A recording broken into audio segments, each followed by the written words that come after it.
think we've all, over the last several years, realized the significance of clinical documentation, realized the opportunity that exists, sometimes connecting the dots between quality, documentation, and all the players in that regard.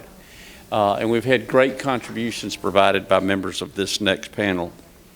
Stefanie has certainly taken a lead on a lot of those discussions. She's been a real resource to our group. And we thought today it would be beneficial, instead of all of the hospitals that have chosen to go to East Alabama and hear the story, instead of us doing that, we might let them bring the story to you. So today's panel is going to take that process by which they've shared their experience and some of the work that they've done, and we wanted to share that with y'all in a group session today. So I'm going to introduce them while they're getting mic'd up. So again, we're saying that it's a little bit of a mock site visit of sorts. And our panelists today are all from the East Alabama Medical Center. Well, I take that back. They're not all from the East Alabama Medical Center. Stefanie Ledbetter is the Director of Business Analytics, Clinical Decision Support, and Clinical Documentation Integrity. And she will be the first that I will introduce here to the microphone in just a moment. Joining her is Lucy Walton, who is the Clinical Documentation Integrity at East Alabama, and Michelle O'Grady, Manager of Inpatient Outpatient Coding Education. So again, these are individuals you've probably had a chance to interact with in recent months and years. Joining them is Debra Holmes, Director of Case Management, Quality, Social Services, and CDI for Northeast Alabama Regional Medical Center in Anniston, and Sherri Stroud, who's the Director of Quality and Risk Management from Springhill and Mobile. So kind of a diverse group, but one in which we think there's a great opportunity to expand our knowledge base. I'm betting that there's going to be some tips here that you're going to want to write down and go back and check on. I think this is one of those sessions that has the opportunity for you to hear something that maybe you haven't thought about. I know every time I've heard them, I've gone away with notes, and I found opportunities to make improvements, and I hope the same exists today. So with that, I'm going to turn it over to Stefanie, and we'll let y'all go at the pace and the sequence by which y'all have determined. You want me to start with primary C-sections, right? Real quick. Feel great. Okay. So after the last quality task force meeting, he had asked me to just do a little blob about the primary C-sections. Is everybody working on your primary C-sections? Are y'all aware of the Joint Commission requirement? No? Yes? No? Okay, we're working on it as well. So just to recap for you, Joint Commission has put out that beginning by July 1st of 2020, they will take calendar years 2018 and calendar year 2019. They are going to average that data. You have to have at least 30 cases, so greater than or equal to 30 cases, for your PCO2 rate, which is your primary C-sections. And they're going to take that overall 2-year average, and then this is what they're going to do. They're going to put it out on their website, their quality check website, and if your rate is greater than 30%, they are going to publish your rate, and they are going to put a negative distinction for your facility on their quality check website. So, I know for us, we were sampling in 2018. We shifted to 100% abstraction and data capture for 2019, and we're still working through our processes, but it's just something to have on your radar because it's coming, and we're almost to the end of 2019. So if anybody has very low rates or you're doing anything fantastic, I would love to know what you're doing. So that's my plug on that. Okay, so we're switching gears. So at EAMC, twice a week we have a meeting. For lack of better something to call it, we call it our mortality HAC meetings or HAC harm meetings, depending on who's saying anything about it. And so we gather at the table. And it literally is a table in a kitchen of an old house that was bequeathed to my hospital. And so it has a big conference room, and that's where we sit in the kitchen. At the table, we always have coders on the phone, and representing our coders here today is our Manager of Inpatient Coding, and that's Michelle O'Grady. And then we always have our CDI people at the table. We have it looks like an ET widget phone that our coders conference in on. And so, Lucy Walton is my CDI manager. She's always there, as are my CDI staff. And then I have a quality nurse as well that is at every single meeting, and then I make as many as I can, okay? And so what we were asked to do, because y'all have heard me talk about this before, what we were asked to do is reenact one of our meetings. So that's what we're going to do for y'all. We're actually going to go through 2 cases like we would at the table in the kitchen.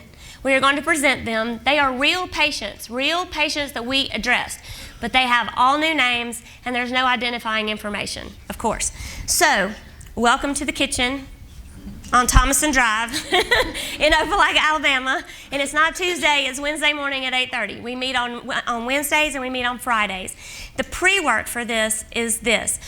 On Tuesdays, my quality nurse sends out a list to CDI and to the coders, and then to myself. There are 2 lists. One is a HAC list, and the other list is a mortality list. And on that list are all patients who meet criteria for a HAC, the numerator, because we don't have a tool to weed out the denominator, so we stop everyone. We review more records than we need to, but it helps us keep our finger on the pulse, and it helps us from a quality perspective as well. And then the second list is just all patients who have expired at EAMC, and we stop all of these records and we go through them. So, that said, my role is quality. You are going to see on the screen the references that I use to include, exclude, risk adjust, how I go through. So you're going to see me just like we do in Opelika. I'm going to flip up and down from this site to that site because that's just what I do. At the end, and I know in the slides we put the references up, so at the end, if you want me to go back to a site or you want to know what I was looking at something, we can take those as questions, okay? And then we'll just proceed.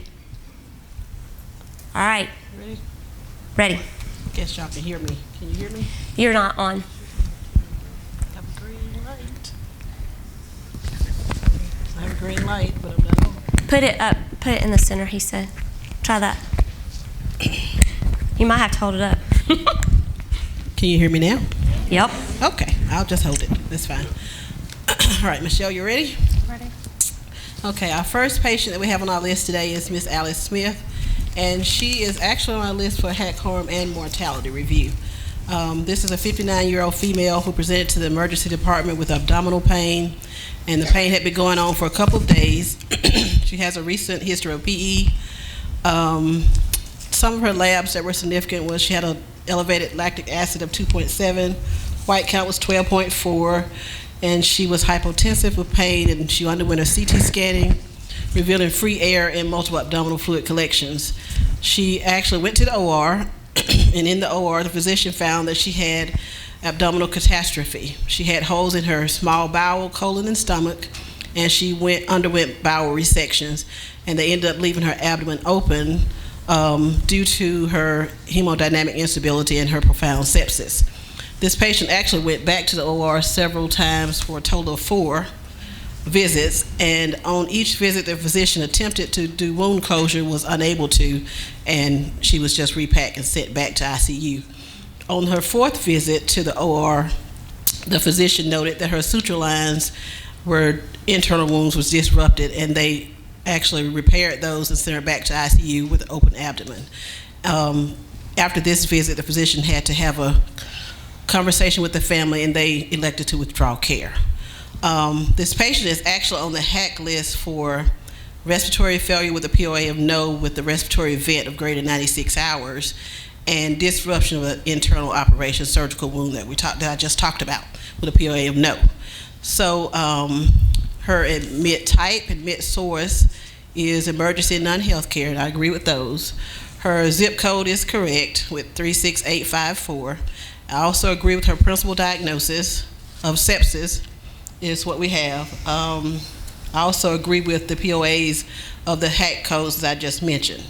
Now, I do have questions about a couple of other diagnoses that are on her claim.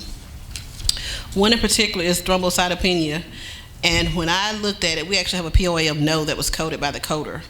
And when I reviewed the patient's labs, her labs were drawn on admission, and her platelet count were in the 90s, and this was not stated by the physician until day 2, but I do still think it should be a POA of yes. I agree.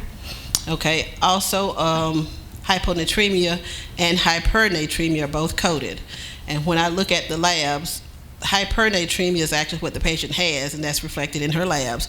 The hyponatremia was only documented once by one physician, so I do think this is an error and it was picked up by the coder. So I think we need to remove that one. I agree. Just code hypernatremia. Okay, I have a question about coma scales. This patient did come in confused, and that's stated by the physician, and they have a sepsis diagnosis. I know the confusion had to be mentioned by the physician for us to pick them up. So I'm questioning if we can add some. We actually have them documented and coded for the ED, but we don't have others on the chart. We can add another set for just after admission, but once the patient was put on paralytics, we cannot add. And that's per coding clinic. You cannot add Glasgow coma scales with an induced state. Okay. The time of death is correct at 11:54 a.m. And we need to talk about the HAC and the exclusions for the HAC. The respiratory failure and the vent greater than 96, I agree with the code. This patient was an emergency admit, so that is an exclusion from the HRQ for the HAC. And then the wound dehiscence code, we actually have D89.9, disorders involving immune mechanism unspecified. That is also an exclusion for that HAC. I'm double checking those. Give me just a second. Well,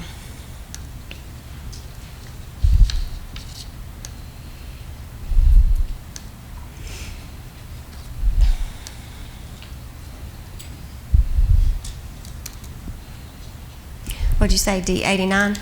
D89.9. Yep, we're good on those and on the emergency admit.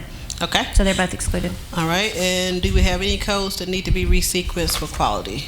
No, given she's a sepsis principal diagnosis, she's not a focused population, so we won't need to do anything with host codes. Okay, and I do have one other thing we need to talk about. I saw an MI that was documented by a nephrologist, and it was documented once, and I want to know about, does it qualify for secondary diagnosis? On the discharge summary, the physician states elevated troponin. No, it won't be coded. It does not meet the definition, the UHDDS definition of secondary diagnosis. Okay. Hey, one sec, go back. The code number 28, the T38, the adverse effect of the glucocorticoid. Did I see in the record that the doctor says that the dehiscence is due to the use of chronic steroids? He did, and on the discharge summary, he actually states that her staple line fell apart because of chronic steroid use. Can we get that in the top 25? We can. Okay, that's all I had. Okay. All right, that's it for that one. The next patient is Cliff Miller, and this patient's on the list for a HAC review, and this patient is also a planned readmission. I reviewed the previous admission to make sure that we did have that on the initial claim, and we do. The patient came in with sepsis August 20th through 9/7, and was found during that admission with a cardiac cath that the patient needed to have a CABG. The cardiologist was consulted, and they agreed to treat the patient for the sepsis, discharge and bring him back for the CABG. So this is a readmission for a CABG, and the patient came in on 9/16. Now on the first admission, the patient actually had an MI also. The HAC codes that we need to discuss are post-op sepsis with POAs of no, and we also have a bloodstream infection due to a catheter code on there, and we have a complication code on there. This patient's admits type is elective, and we have them as office or clinic, and that part is incorrect. The patient actually came from home. They saw the cardiologist a few days before admission. It was a planned admission, so I think that needs to be non-health care for the source. Okay. The zip code is correct. And I want to talk about the sepsis documentation. The patient had sepsis on the first admission, and they were still on the antibiotic when they came in for their readmission. We do have sepsis documented by the attending, and on this admission, the patient developed a fever about 2 to 3 days into the stay, and they drew new blood cultures. Those blood cultures came back with Candida and Pseudomonas. Those were 2 new organisms. However, infectious disease was consulted. They actually called it a bacteremia, and the attending actually calls it just positive blood cultures. The attending does on the discharge summary talk about the first sepsis that the patient had that they were being treated for. So my question is, should we pick up the second set of sepsis? Because we have a total of 3 sepsis codes on this case. And it was really confusing. And we have a POA of yes for one set, and we have POAs of no's for the second set. Second set of sepsis code should not be coded at all. It should be coded as bacteremia. Okay. And also, we have the MI coded as an old MI on this claim also. And I want to talk about that. It is documented the date of that MI was August 20th, and this admission is 9/15. So I wanted to talk about the old MI code. It's within 4 weeks, so it should be coded as a current MI. Okay. The bloodstream infection was documented by the infectious disease as a likely line related, and he actually stated like on 2 progress notes, but that is the only place that's in the chart. So I wanted to know if that is the correct code for that. It's not. It needs likely diagnosis need to be confirmed at the time of discharge, and it was not confirmed, so they should both be removed. Okay. And for quality, Stefanie, is there anything we need to resequence for quality? So we're removing the sepsis code. That just leaves us with the other streptococcal sepsis, right? Yes, we'll just Okay. have the one sepsis code left, and that's the POA of yes on that one. Okay, so that excludes them from the post-op sepsis, right? Yes. Okay. The only other thing is that with the readmission from the index visit for this cabbage, following the planned readmission algorithm, it wouldn't be considered a readmission, or wouldn't fill in. It was going to hit the planned readmission because he doesn't have an acute diagnosis in his principal. The I-25 for heart disease is not it's not an acute principal diagnosis. So he'll be excluded from that, and he'll be a planned. Okay. And he only has 18 codes, so we don't need to move up anything. So we should be good there. All right. So that's it for those two. Unless you have something else? I don't. We're good. Questions? That's it. Okay, so that's 2 patients. That's how fast they go. That's how we roll.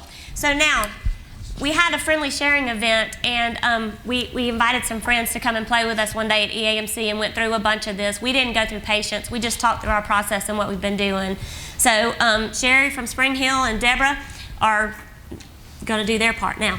Well, I got questions about this. Can I go ahead and ask that? How do you identify your HACs? Does your software tell you which ones were HACs, or do you have a manual process that does that? We have 2 ways. So loud. That's okay. We have. Are we close together? We have 2 ways. The first way is human, and that is our. We have Optum CAC, and it does identify some, but it doesn't throw up a flag to say, hey, this is a PSI. It shows in the edits, and it's not even a pretty color. You have to really be reading to find it, which, coders and trying to productivity, it's not fair, and so it's hard for them to see that. But we've been doing it long enough, we talk long enough, they often pin things, or they'll pin it and say, go just make sure, is this a HAC, yes or no, and we'll say yes or whatever. So CDI and the coders together humanly pin cases. The second way is from our billing system. Out on the QualityNet website, you can get to the crosswalks of all of their stuff. And so it's back in the resources. You would think it would be in methodology, and it's not. It's back in the resources where you get to the crosswalk of the ICD-10 codes to the CCs the condition categories that they use. And so we take those every year. So these crosswalks that I'm at right now, we take these for the focus populations. We do them also for the hospital-acquired conditions, and I'll go back. And we build edits in our system that help us track the patients. And so every year they come out with what's been added and what's been taken away. And that's what we use to flag the system. And so it just makes them a failed claim. Everybody's heard of failed claims, right? It keeps your claims from going out the door. It just makes them a failed claim. So they fail, the claim cannot drop, and we stop too many. But that's the only way that we know to keep a handle on it. And for the record, we went under penalty the first year of the HAC reduction program. That's why it's such a big deal to us. And after our first year of scrutiny, we came out from under penalty, and we've avoided penalty every single year for HAC reduction. However, we're on year 7 for readmission. So we still work and work and work, and as the lady, I think she's gone now, but who made her point of, you educate, you do these things, and they still go to Church's Fried Chicken, we still have all of that as well. Stephanie, tell them about the zip code, because I didn't know that until we went to East Alabama. Does anybody know why you asked about the zip code? I was just going to ask that. It matters it's in the part of the risk adjustment, it matters how far the patients travel for the care that they receive. So if they travel 50 miles versus if they travel 2 miles, it matters how far as part of the risk adjustment that they... For the mortality risk adjustment? It's just part of the risk adjustment. It's not, and we use it with Premier for the care science methodology as well. It helps with the calculation of observed to expected. So in the SOI and the ROM calculations, we use it with that as well. Okay, do I go first? Okay. Some of the things that I took away, and again, I just want to say thank you, Stephanie, for having us to your facility and doing that, because I know you guys are very busy, just like everybody else, but they took time out to host us and let us come ask a gazillion questions, and I'm still asking her questions, obviously. I want to be Stephanie when I grow up, just so y'all know. I'm kind of a groupie, and I get to sit by right now, so it's all good. But anyway, one of the first things that she taught us was asking about your UB spec manual, and I just had no idea what that was going to cause when I went back to RMC and asked for this manual. We have UB editors, and I think everybody probably has a different tool, but if you go back and ask and you don't know what that is, it's the official spec manual that tells you what counts as the admit type, admit source, discharge dispositions, what goes where on the bill, and then it gives you all these little scenarios to say, well, if this happens, you do this, and that kind of thing. It's full of information. I asked for it and I didn't get it. I asked for it again, I didn't get it. They kept giving me the editor that we had. And so finally, I did notice that when I started asking for it, some things changed in our admit types. Some admit types that had been there just suddenly went away. And then some others were added, like trauma was suddenly removed and observation was removed.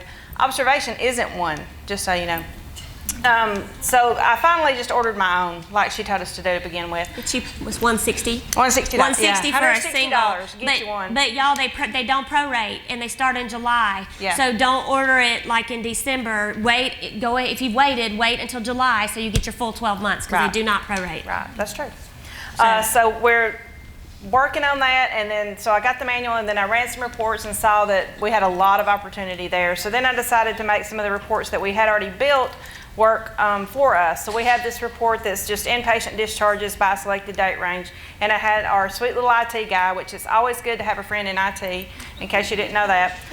He added the discharge disposition field and the admit source and admit type. So I can run that report, and I think it's in the handouts that Margaret has somewhere. But it's just a real quick report that shows you those three things, and you can tell at a glance that if it says that they came from a physician referral and it's an elective, well, there's something wrong in that. I also had, I think, the zip code and the discharge disposition added too. So you can pick real fast through that list to see your opportunities in it. Another thing I learned is to go back and tell people why this stuff is important. Our admission people, our admit clerks in the ER, they're the ones who gather this information, and they don't realize why it's important. They don't know why it's a big deal to make sure that all that's right and what the effect is on the back end. So we're really trying to educate and push that out to the right people so that they have that information. Present on admission, it tells a whole different story. You guys go through that, and it's really important. The CDI team does a really good job of getting that information from the physicians, but getting it across the board and getting that nursing documentation to help support the physician's documentation of all that helps as well. Still working on the whole thing. I mean, that's just the beginning of it. We're not down in it like y'all are. I mean, it's impressive the way you run through these and the information you gather so quickly. But we have made a few changes. We have a process now to review some of the charts before the bill drops. We don't catch them all. That's why I asked about the HAC thing. It's really hard to identify the HACs real time. And then in the process that we had currently, it was all manual with coding and CDI and quality, and we only identified 25% of them. So we had big opportunity there, but at least we know that we have a problem. Placed another person in CDI to help with the whole process, and administration was really great in helping us to establish that. And then we're trying to reduce the manual processes and 3M is one of the tools that we have a piece of 3M. You know, you have to buy it in sections. I hope there's no 3M people here, but my goodness. If you don't buy the Cadillac to begin with, you're going to drive at Yugo till the wheels fall off. And we've been driving the Yugo for a while. We need the one that tells us all of this stuff and feeds it to us instead of us having to dig it out. So that's what I got. Okay, well, we enjoyed going to East Alabama so much, and who went with me was Leah, our coding supervisor, who's in the back corner. We have become very good friends since our meeting at East Alabama. Michelle Allen, who is our case manager director, who you heard earlier today talk about Watershed. We all three went up and listened to Stephanie's team. We also listened to the other hospitals and gathered data. So if you have a group like that you can get together, and we're talking about trying to do it again, it's great. These are awesome, but if you get a small round table and you can see what everyone's doing and take your tidbits from each other and then take them back and improve, it was an excellent and definitely worth our drive up and drive home. The things that we took back, as soon as we came back, I had all the meeting minutes typed up, and our leadership actually sat down and met with all of us. And some of the same things, I won't repeat what Debra did, but that we did as well. We're not doing our Wednesday and Friday meetings, but we are utilizing emails. Leah emails Meg Austin, who's back there, who looks at all of these with us and helps determine. She's digging in here and learning from what Stefanie sends us, how to rearrange codes and ask the questions to Leah. And it's kind of like your clinical people, like what they're doing. Clinical and coding are now have to talk together, and that's what we're doing. And if we don't understand, then we'll look up and Leah will be in our office. Hey. So we took that back. We actually 3M. We did not have the Cadillac. We realized we had 3M, but we didn't have that second, third, or whatever portion that tells you who's going to code out. So Leah got in touch with them, and we looked at demonstrations. We haven't got administration to sign a check yet, but hey, fingers crossed, you never know, new year coming up. Because right now we're just guessing who might make it. The other thing that Stefanie did that I took back to our physician committees is when we, one of the things that we work on is opioids. And I know this is not this discussion, but I want to take her idea also and move it into our HACs, is she puts people, not numbers, up for if people get affected. So I've been starting to do that with some of our reports, so they don't just see like you had 5 PSI-4s, you had this, they're people, so you know. Like the gingerbread people, you know, they're like, it's the symbol. Instead of the number 5, it's the figure of a person. So that every time they see it, they know it was a person affected. Mm-hmm. And the other thing that she said to me that I take back is, you don't want it to look like we hurt the patient. You know, you get focused on getting your codes and getting everything, and this doctor did this, but you want to make sure it's right, because it looks like we caused this many mortalities when we didn't. Yeah, there's some people. Y'all see that? It's people. People. People. We do it for HACs and for infections. It's just little people. The big long one is our C. diff. We actually are less than a whole bunch of everybody else on C. diff. It's low, but that's too many for us. So that's our people. We also learned that there's a discharge status for planned readmissions. We didn't know it, so we had it somewhere out there, and we brought it, and we've gotten that implemented, because a lot of our patients leave and come back for their CABG, or they come back for another procedure. So we got that. Millie's in the back there, our director of infection control. She also works with us. We learned that East Alabama cultures Foley's on admit. We're working to try to get that done with the physicians. Didn't get it passed this quarter. Maybe we'll try again in January, and we'll have our 3M then. So right. We do look at our mortalities. We're getting a list every day that runs to us from our IT. So Leah looks at them, sends them to Meg, and then we look at our sequence of coding, because we finally got everybody, including all our administration, to understand the top 25 is what goes.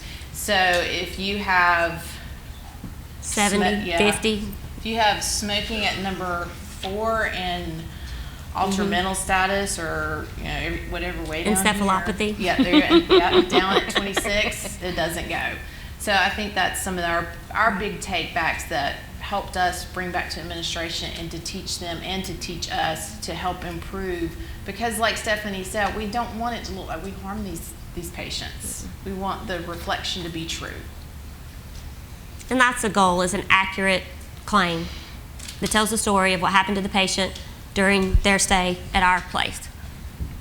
We're not trying to go up, we're not trying to go down, we're trying to make it real. And real coding plus real clinical equals real. So, questions?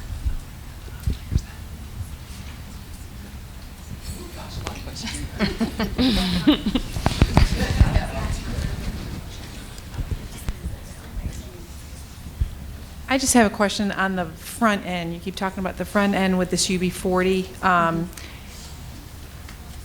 With the registration, you know, I know with the coding as far as elective versus planned, what is the most important part with the front end with registration? I'm not sure exactly what all you're referring to with that. The admission type and the admission source. Okay. They're captured by typically at registration. I know way back when we first started, we had STARS, the billing system, and the top selection was elective. And therefore, every single patient that came to East Alabama Medical Center was elective. Right, okay. And they were not elective. Okay. Okay, That's what I want to and make so, sure that, okay, that's yes, what that's you're talking critical. about. Okay. And our process is that the registration folks do it. It comes through, CDI checks it. If so there's something with it, they fix it at that point. The coders also check it when they're coding. And then on the records that we stop, particularly the mortalities, the HACs, the all Medicare, we stop every Medicare record, and our focus populations especially. And so when we're looking at all of those, it's just making sure that it's right when it goes out the door. Okay, I just want to make sure I didn't, I thought Yeah. I understood that. Just to make sure. There's a whole host of hacks that if you have an admit type of elective, it will throw them, it will throw them in, and your hack rate will be through the roof. It's you know, pressure ulcers and sepsis and respiratory failure, and there's several that admit type is crucial to.